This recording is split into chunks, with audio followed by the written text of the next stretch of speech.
యేసు క్రీస్తు పరిశుద్ధమైన నామములో మా ఆత్మీయ బిడ్డలందరికీ నా తోటి దైవ సేవకులకు నా శుభములు వందనాలు ఈ రాత్రి కాలమున మీకు తెలియచేస్తూ ఉన్నాం. ఈ దినము మీరు ఉపవాసము ఉండి ప్రార్థించి ఉంటారు. మీరు చేసిన ప్రార్థన అంశములన్నిటికీ కూడా యేసు నామమున జవాబు వచ్చునుగాక. ఆమేన్. క్రీస్తునందు ప్రియమైన వారలారా, ఈ శుక్రవారం అంతయు కాపాడిన దేవాది దేవునికి నిండు హృదయముతో కృతజ్ఞతలు చెల్లిస్తూ ఈ రాత్రికాల ప్రార్థన చేద్దాం. మీరు ప్రార్థనలో ఏకీభవిస్తూ ఉన్నారని విశ్వసిస్తూ ఉన్నాము. మీరు ప్రార్థనలో ఏకీభవించుచున్న కారణం చేత మేము చేసే ప్రార్థన అంశాలు మీ జీవితంలో ఏవైతే ఉన్నాయో వాటిని ప్రభు వింటున్నాడు, వాటికి మీకు సహాయం చేయబోతున్నాడు. అందును బట్టి దేవునికి వందనాలు చెల్లించుదాము. ప్రార్థించిన తదుపరి మత్తయి సువార్త 5వ అధ్యాయము 16వ వచనములో యేసు ప్రభు చెప్పిన ఒక మాటను ఆధారం చేసుకొని కొంతసేపు ధ్యానం చేద్దాం. ఇప్పుడు ప్రార్థిద్దాం. మహాపరిశుద్ధుడా, మమ్మలను మిక్కిలిగా ప్రేమించిన మా పరమ తండ్రి, నిత్యము దేవదూతల గణము చేత నాయన పరిశుద్ధుడు పరిశుద్ధుడు పరిశుద్ధుడు అని మానక కొనియాడబడుచున్న ప్రభువా, మీకు వందనాలు స్తోత్రాలు చెల్లిస్తున్నాము. అట్టి ధన్యత భూలోకములో నాయన మీ దాసులమైన మాకు, సంఘములకు, మా బిడ్డలకు మీరు ఇచ్చినందుకై వందనాలు చెల్లిస్తున్నాం. నాయన భూమి మీద మేము ప్రార్థిస్తున్నప్పుడు మా ప్రార్థనలు మీరు ఆలకిస్తూ నాయన ఒక్కొక్క సందర్భంలో వెంటనే జవాబిస్తూ ఉన్నారు, మరొక సందర్భంలో ఆలస్యం అయినా అద్భుతమైన కార్యాలు మీరు చేస్తున్నారు. అందుకు మీకు వందనాలు స్తోత్రాలు. మరి విచారకరమైన సంఘటన నిన్నటి దినము తండ్రి, మరి ప్రవీణ్ పగడాల గారి భూస్థాపితానికి ఆ ప్రభ మరి వెళ్ళి వస్తున్నటువంటి క్రమంలో ఉప్పల్ రింగ్ రోడ్డు దగ్గర యాక్సిడెంట్ అయిన ఆయన మీ యందు నిద్రించినటువంటి తోటి దేవ సేవకుడు మాచర్ల ప్రభ మరి జోసఫ్ బట్టి మీకు వందనాలు స్తోత్రాలు చెల్లిస్తున్నాను. ప్రభ మరి ఈ మీ దాసుడు దేవా మరి ఈ ప్రమాదంలో తను ప్రాణం కోల్పోయాడు. తాను విడిచి వెళ్ళినటువంటి తన సత్యమని తనకిచ్చిన బిడ్డలను ఆదరించి ఓదార్చండి. సంఘమును కూడా ఆదరించమని ప్రార్థిస్తున్నాము తండ్రి. మహోన్నతుడైన దేవా, మరి వీరికంటే ముందుగా మరి కొంతమంది సేవకులు, ప్రవీణ్ పగడాల గారు చనిపోయారు, ఇజ్రాయెల్ గారు కూడా హత్య చేయబడ్డారు. ప్రభా, ఈ విధంగా సేవకుల మరణాలు వింటూ ఉంటే దేవా ఇలా ఎందుకు జరుగుతుంది అని ప్రశ్నించే అధికారము అర్హత మాకు లేదు. మీ చిత్తము సిద్ధించాలని, మీ ప్రణాళిక నెరవేరాలని ప్రార్థిస్తున్నాము తండ్రి. మీకే స్తుతి స్తోత్రాలు మహోన్నతుడైన దేవా. అంతేకాకుండా మా ప్రపంచ దేశాలను మీరు జ్ఞాపకం చేసుకుంటూ ఉన్నారు, మా తెలుగు రాష్ట్రాలను జ్ఞాపకం చేసుకుంటూ ఉన్నారు. మీ వందనాలు. అయితే సౌత్ కొరియాలో మంటలు నైనా ఆ ప్రాంతంలో మంటలు విపరీతంగా చెలరేగుతూ ఉన్న కారణం చేత, ఆ రాకాసి మంటల కారణం చేత మంటలతో నాయన 35 హెక్టార్ల పంట భూమి బూడిదగా మారిపోయిందని దేవా వింటున్నప్పుడు ఎంతో బాధాకరంగా ఉంది. మీ చిత్తమైతే అక్కడి మంటలు చల్లారుటకు అనుమతించండి. ఇజ్రాయెల్ హమాసు మధ్యలో జరుగుతున్నటువంటి యుద్ధ పోరాటాలు దేవా మరి సమాధాన పడునట్లుగా మీ చిత్తమైతే సహాయం చేయమని ప్రార్థిస్తుంటున్నాము. ప్రపంచ దేశాలలో సమాధానము అనుగ్రహించండి నాయన. అకాల మరణాలు జరుగుతూ ఉంటున్నాయి, అకాల మరణాలు సంభవిస్తూ ఉంటున్నాయి నాయన.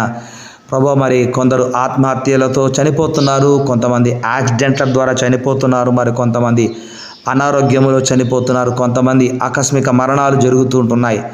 ఇవన్నీ కూడా తండ్రి ఈ కడవరి దినాలలో ఈ విధంగా జరుగుతున్నప్పుడు మేము మెలకువగలిగి ఎలా జీవించాలో మీరు మాకు నేర్పిస్తూ వస్తున్నారు. అందును బట్టి వందనాలు. మా ప్రాణాత్మలు మా స్వాధీనములో లేవు నాయనా. మా ప్రాణాత్మ శరీరములు మీ స్వాధీనములో ఉన్నాయి. అందును బట్టి మీకు వందనాలు. భూమి మీద మీరు మమ్మల్ని ఎంతకాలం బ్రతికిస్తే అంతకాలము మేము బ్రతకవలసిన వారమే.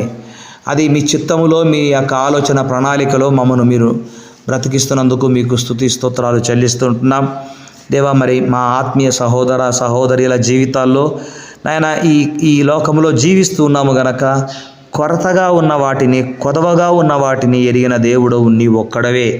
కేవలము మేము మాత్రమే చేయగలము, మీరు మాత్రమే సహాయం చేయగలరు.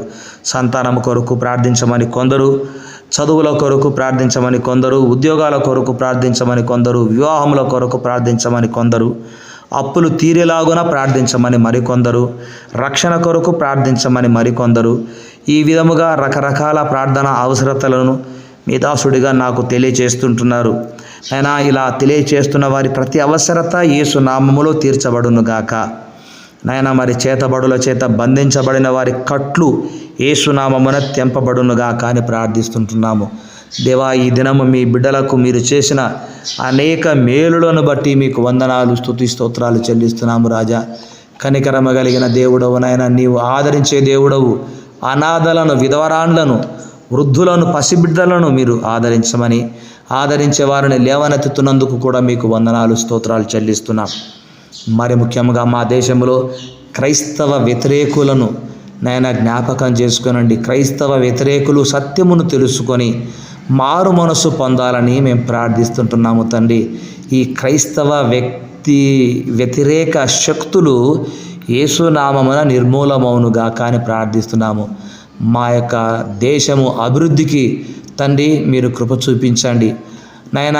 మాకున్నటువంటి మా దేశంలో ఉన్నటువంటి కుల వ్యవస్థ నాయన, మత వ్యవస్థ, స్వార్థము, అవినీతి, ప్రాంతీయ భేదాలు, ఇలా మొదలైనటువంటివన్నీ కూడా మేము చూస్తున్నప్పుడు నాయన మేమైతే ఏమి చేయలేమో ప్రార్థిస్తుంటున్నాము తండ్రి. ఇవన్నీ కూడా యేసునామమున నిర్మూలమవునుగా కానీ ప్రార్థిస్తుంటున్నాము తండ్రి. కృప చూపించండి దేవా. మీకే వందనాలు, స్తుతులు, స్తోత్రాలు.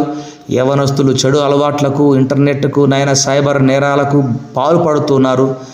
మంచి జీవితాన్ని పాడు చేసుకుంటున్నారు. అలాంటి వారందరినీ కూడా నాయన మీరు కృపతో దర్శించి రక్షించమని మేము కోరుకుంటున్నాము. మీకే వందనాలు, స్తోత్రాలు దేవా. మేము అధికారుల కొరకు ప్రార్థిస్తున్నాము, దీవించండి. కలెక్టర్ల కొరకు, ఎమ్మెల్యేల కొరకు, ఎంపీల కొరకు నాయన, రైతుల కొరకు, రాజకీయ నాయకుల కొరకు ప్రార్థిస్తున్నాము తండ్రి. పోలీసుల కొరకు, లాయర్లు, డాక్టర్స్, టీచర్స్ నాయన, ఈ విధముగా ప్రభా ప్రార్థిస్తుంటున్న ఒక్కొక్కరిని, ప్రతి ఒక్కరిని దీవించండి. స్వార్థముతో కాక నిస్వార్థముతో, లంచాలకు పాల్పడకుండా న్యాయంగా, యథార్థంగా నాయన వారు ప్రభుత్వము చేయుటకు మీరు సహాయం చేయమని కోరుకుంటున్నాం. మీకే స్తుతి స్తోత్రాలు. సర్వోన్నతుడైన దేవుడవు, న్యాయ వ్యవస్థ పటిష్టంగా ఉండాలని ప్రార్థిస్తున్నాం. విద్యా వ్యవస్థ పటిష్టంగా ఉండాలని, ఆర్థిక వ్యవస్థ పటిష్టంగా ఉండాలని, రవాణా వ్యవస్థ పటిష్టంగా ఉండాలని మేము ప్రార్థిస్తున్నాము తండ్రి. మా ప్రార్థనలో ప్రతిఫలము దయచేయండి. ఈ రాత్రి గర్భము ధరించిన బిడ్డలకు సుఖప్రసవాలు దయచేయండి. ప్రసవించిన సమయం వచ్చినప్పుడు సహాయం చేయండి. సంతానము లేని బిడ్డలను దర్శించమని కోరుకుంటూ, ప్రయాణము చేయుచున్న బిడ్డలకు ప్రమాదముల నుంచి తప్పించి క్షేమమును దయచేయమని ప్రార్థిస్తున్నాము తండ్రి. ఈ లెంట్ డేస్లో ఎంతమంది ఉపవాస ప్రార్థనలు ఉంటున్నారో వారందరినీ కూడా ఆత్మీయంగా, మానసికంగా, శారీరకంగా బలపరచండి. నాతోటి సేవకులను, సేవకురాలను, కుటుంబాలను, సంఘములను మీరు అక్కడ కొరకు సిద్ధపరచమని కోరుకుంటూ, దేవా, ఈ ప్రార్థన మనవులన్నీ మీరు ఆలకించినందుకు వందనాలు. మరి ఇంటర్మీడియట్ ఎగ్జామ్ రాసిన బిడ్డలు, ఎంబీబీఎస్ ఎగ్జామ్ రాసిన బిడ్డలు రిజల్ట్ కొరకు ఎదురు చూస్తున్నారు. శ్రేష్ఠ నిశాంతను ప్రత్యేకంగా మీ సన్నిధిలో ఎత్తిపట్టి ప్రార్థిస్తున్నాం. దీవించండి, కుటుంబాన్ని ఆశీర్వదించండి. 10th క్లాస్ ఎగ్జామ్ రాస్తున్న బిడ్డలను కూడా ఆయన, ఇంకా కొన్ని ఉన్నాయి, అవి కూడా పేపర్ లీక్ కాకుండా కష్టపడి చదివిన బిడ్డలకు మంచి ర్యాంకు వచ్చినట్లుగా మీరు సహాయం చేసి మహిమను పొందమని యేసుక్రీస్తు నామములో ప్రార్థిస్తున్నాము తండ్రి. ఆమెన్. తండ్రి, కుమార, పరిశుద్ధాత్ముని యొక్క అన్యోన్య సహవాసము, సన్నిధి, సమాధానము మనకెల్లరికీ ఇప్పుడును ప్రభు రాకడ పర్యంతము సదా తోడై ఉండును గాక. Amen. May God bless you. మత్తయి సువార్త 5వ అధ్యాయం 16వ వచనములో యేసు ప్రభు చెప్పిన మాట, మనుషులు మీ సత్క్రియలను చూచి పరలోకమందున్న మీ తండ్రిని మహిమ పరుచునట్లు వారి ఎదుట మీ వెలుగు ప్రకాశింపనీయుడి. ఇక్కడ అంశం ఏంటంటే, మీ వెలుగు యేసు కొరకు ప్రకాశించాలి. ఈరోజు ఈ మాటను గమనించినప్పుడు 3 విధాలుగా మనము మన సంఘాలలో దేవుని కొరకు ప్రకాశించగలము. ఎలాగంటే, 1, మనము జీవించే జీవితమును బట్టి, అంటే విశ్వాస జీవితము, ప్రత్యేకింపబడిన జీవితము, సమర్పణ జీవితము, స్తుతి జీవితము ద్వారా మనం ప్రభు కొరకు ప్రకాశించగలము. 2, మన ప్రార్థన జీవితమును బట్టి, మన విశ్వాస ప్రార్థన దేవుని సన్నిధికి చేరుతుంది గనక గొప్ప ప్రతిఫలం మనం చూస్తాం. పట్టుదలతో కూడిన మన ప్రార్థన, బాధ్యతలతో కూడిన మన ప్రార్థనకు దేవుడు జవాబిస్తాడు కనుక 2వదిగా మన ప్రార్థనను బట్టి మనము దేవుని కొరకు ప్రకాశించగలము. ఇక 3, మనము ఇచ్చే సాక్ష్యమును బట్టి, సంఘములో మనము దేవుని కొరకు ఎలా ప్రకాశించగలమంటే మన సాక్ష్యమే. రక్షణ సాక్ష్యము, విధేయత సాక్ష్యము, ప్రేమ సాక్ష్యము, విశ్వాస్యత అనే సాక్ష్యముల ద్వారా మనం ప్రకాశించగలము, దేవునికి మహిమకరముగా జీవించగలము. ఆ విధముగా దేవుని కొరకు ప్రకాశించే జీవితము మన బ్రతుకు కాలమంతా ప్రభు మనకు అనుగ్రహించునుగాక. ఆమెన్.